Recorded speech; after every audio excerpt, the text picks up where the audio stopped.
Good evening, everybody, and thanks for joining us for the second webinar in the EdTech Review Voices webinar series in association with AWS EdStart. And thank you, Sandeep, Sam, Akshay, and Bias for taking out the time, and all the audience who have taken out the time for the webinar. Sure. Akshay, if you can as well. Of course. Okay, so hi, I'm Akshay Chaturvedi. I founded a company called Leverage Edu, which I run today.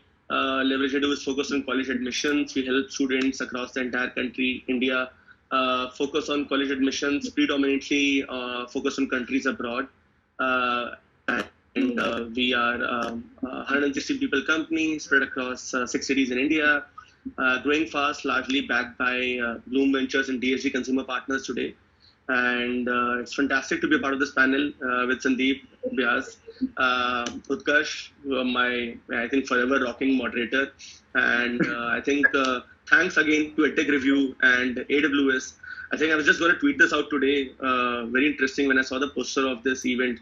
And I think all startups can, till the time they remain startups at least, they can divide their life into two parts. So one is while you're on AWS credits, and then the life when your AWS credits finish. So we went on to the other side of the dark phase about 3 months back, and it was a very sad day in my life. So I hope as being a part of this panel, if not anything else, can get some AWS credits from you, Sam Harris, for participating in this event, and look forward to those glorious days again. But thank you. Really looking forward to this. Awesome, Akshay. I know Akshay can probably for hours speak about Leverage Edu, obviously, like any other founder. But Akshay, if you can dive deep on the full stack approach that you've taken for the products at Leverage Edu, and kind of sharing what each part and the product is aimed at, so that how each one adds to the overall business, so we can understand that. Sure. No, thanks, Utkarsh. I'll try and keep it brief. I can hear myself well. I can hear myself for some reason, but okay. So like I said, college admissions platform, and we have tried to keep a very full stack approach to it. We have essentially what we do is we bring in kids as early as they're trying to understand what's the right career for them, what's the right education option for them, and use multiple product hooks. So I use multiple content loops. We built out multiple websites where they can get this information in the form of FAQs. We built out YouTube channels where they can essentially get this information by engaging with videos. Together, this essentially crosses about close to 1 million subscribers. We get over 1 million people onto our websites every single month. We build product hooks, like I said. We built out an AI tool which helps students understand what's the right college for them based on where they are right now in their life, based on their marks, based on their extracurricular options. And then we essentially lead this into helping these kids focus on what's the right college for me to go to. And there's a lot of focus on, very interestingly, if I could share a trend and what we see happening on the platform all the time, is the middle income India becoming more open to trying out new things. So back in the day when there was large focus on doing business, data, finance, and now you will see people are suddenly more open to doing journalism, fashion, luxury brand management, study of wines. So think of it like this. You have about more than 1,000 people this year go to a university called the University of Strathclyde in Scotland for a program that largely focuses on food tech and the study of wines. You have hundreds of people from India go to a college called St. Mary's in Twickenham, which is on the outskirts of London, because the programs here give you a guaranteed internship in Chelsea Football Club. Like if I knew back in the day when I was in school that there was going to be a college for about 10 to 12 lakh rupees, which is going to give me access to Chelsea Football Club, I wouldn't have gone out and done a BCom honors from Delhi University. I wouldn't have gone out and done an MBA from ISB. I would have rather gone to colleges like these and have focused on sports management. This has always been there, of course. Just that the access is widening out. Back in the day also you would have Chef Vikas Khanna, who would have fought with his BG and said that I don't want to go to Punjab Engineering College, I want to go to Gyan and pursue culinary arts. But now you're just seeing that access kind of widen out.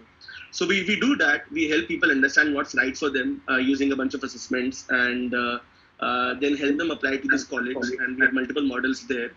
And just to kind of follow up on it, we also help these guys, if they're looking to give a test, we have a platform called Leverage Live. So on which we have about close to 160 educators, so they can take exams like GRE, GMAT, IELTS, TOEFL, SAT, all the international education exams.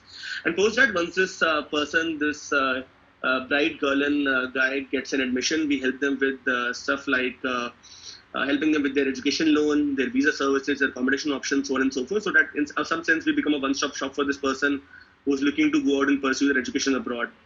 And that's pretty much what we focus on today, that career guidance part and the ensuing part where they're taking their higher education journey. There's a lot more that is happening in the space, which is very exciting, which is what we're doing right now. We have disbursed loans worth about 60 crore rupees in the last 4 months itself. And we're doing it all through partners. All the other stuff is done through partners where we are standing on the shoulders of other giants. But it's very exciting and it's very fulfilling to take care of the students' need as a one-stop shop and as a full-stack approach. So to answer your question and to come back to it. So yeah, it's exciting, and I'm as we move further, I see more and more things getting entwined and it really becoming a one-stack shop in some sense. Get it. No, thanks for that. I think I'll come back to you as with a follow-up question, but probably Vyas, I would want to kind of get his perspective on how did the last few months affect your business model, because what kind of adjustments in business did you have to do during this school closure, keeping in mind the B2B side of it? I think maybe Akshay, if you can answer that bit, because I'm sure like there's no business that has not been affected. So maybe if you can jump onto that, and then we can follow up with Vyas as well. Absolutely. Yeah, so very exciting for us. I don't want to say that COVID was fascinating for us, because that will be a very sad thing to say. I myself have recovered from COVID just about 10 days back. So I would rather not say that COVID is great. But yeah, I think it's been very helpful for businesses like ours. Let me look at it very briefly, answer it from two lenses. Two stakeholders that we very closely work with are, of course, students and universities. On the student side, we realized that most of our competitors on the ground are traditional companies who had a very brick and mortar approach where people would discover them and go to their office and essentially get a counseling done there, versus our approach, which was completely online, where people would get a dashboard and they could figure out their cost of living by putting in their inputs on a calculator, or essentially work on their SOPs and essays by typing things within the platform. So that really helped us. And when students could essentially go to a bunch of these guys who were the traditional brick and mortar folks who were more prominent, and essentially that led us to kind of put together a J-curve on the revenue side, which I was talking about just before the curtains rose in while I was chatting with Sandeep. On the university side, it was very fascinating because universities, as it is, I think that's a very complex, they're going through a very complex time. But minus the US, where I really believe, I'm happy to kind of put that out in public, I feel like US universities are a bit arrogant. But minus the US universities understand what's happening, and they're ready to realize that they need to build links to employability. They're ready to realize that they need to reduce their fee. They're more than happy to innovate and build internship options. Like I told you about Chelsea Football Club, there is an option to intern with ARM, which is SoftBank investment. So things like these are happening in the UK, Australia, Canada.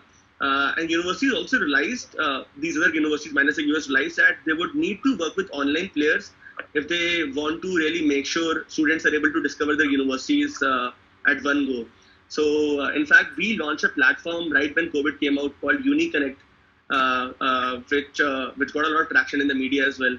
Through UniConnect, we gave the universities as well as the students an option to connect with each other, and students could apply to a university with just one simple click. They could go on, meet a university like this in a simple forum like the one that we're having right now, click on an apply now button, and bazooka, you've applied. So that was very, very interesting. We used multiple product hooks to make sure that the life is more easier for students as well as universities. That said, of course, I do not wish for Corona to continue, and I hope things return back to normal soon. But it's been very beneficial for companies like us, and it's given us a great chance to stand shoulder to shoulder with some of the folks who have had an advantage just because they started out earlier. But there might be companies with similar business models trying to capture the same user that you mentioned, right? So just wanted to understand, because we are talking business models, and how do you differentiate and guard your user base and the value props in that relation? Sure.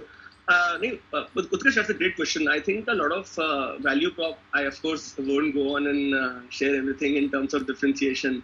But let me just kind of very briefly answer that by saying a lot of value prop is, a lot of differentiation is built by using technology, using the best possible technology to streamline the experience for the students. That's something that we have done. But the other thing that we've done also is that we've used tech on the in-house as well. For example, somebody who's a counselor for us in an office, in an area office in Bombay, would know how many people from a particular locality in Bombay have gone to what college in a particular year using our platform. And they can essentially then help them to build more confidence in terms of likability of the profile.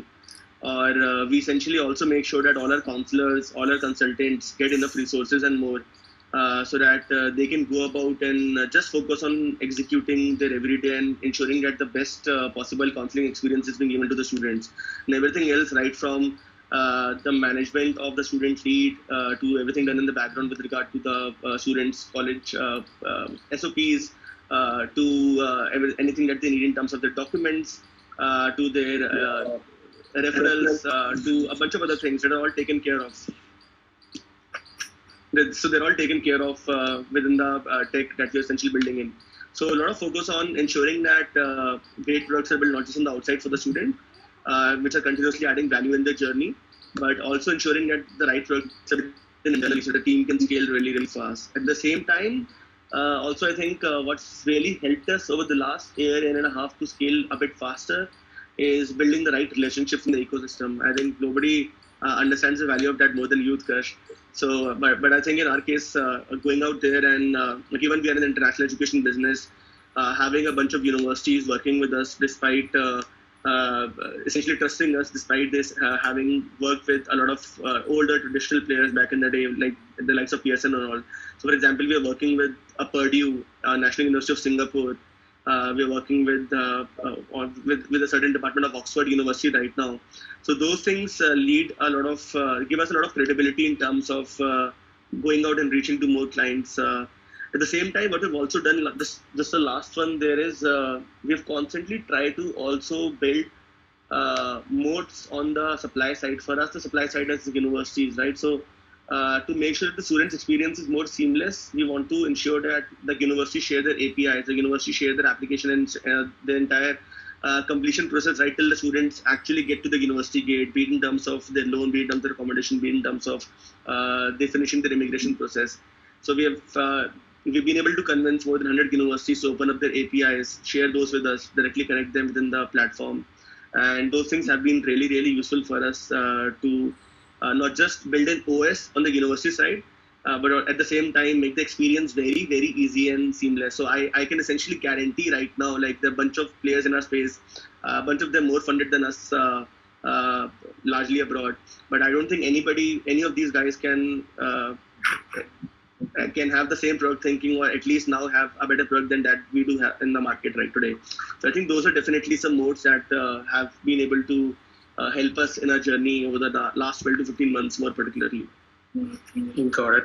So yeah, there's a question, and I would love. I think Sandeep has answered in the question set, but I would love to get founder perspective. The question is, at what stage of your startup should you be seeking investors, and what's the benchmark number that would interest VCs? So probably the Akshay, from a founder perspective, if you can comment on that. No, I think there's no specific answer to it. I raised money before I started the business, so